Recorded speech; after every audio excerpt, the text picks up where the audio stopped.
Bitcoin is trying to turn a shaky, Fed-driven dip into a year-end bounce.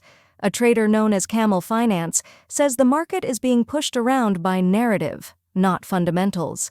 After the Federal Reserve's latest rate cut of 25 basis points, Bitcoin is chopping near a key breakout zone. Camel Finance calls it a classic dip and rip setup. The idea is simple: buy the pullback when fear is loud, then ride the rebound if the trend holds.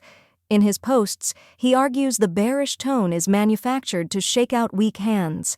In his view, talk of easy policy and quick pivots can be used as a trap. When retail sells into fear, liquidity appears and price can snap back fast. A dip and rip trade depends on timing and structure. First, you get a sharp flush that triggers stops and forces liquidations. Then buyers step in near known support, often where longer-term holders defend.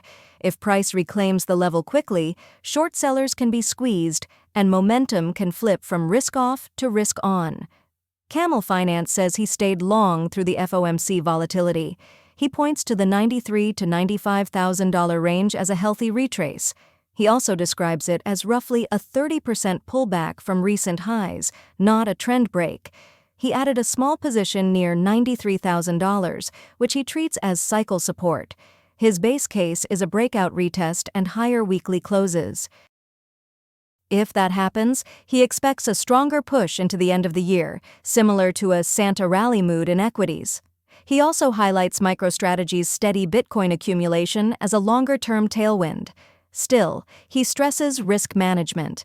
Dip and rip trades fail when the macro tape turns. Watch bond yields, the dollar, and broader liquidity. If risk assets roll over together, crypto can follow. What does this mean for you? Watch support first, not headlines. Define your invalidation level before you enter. Size smaller in chop and scale only if the trend confirms. Avoid chasing green candles after the first bounce.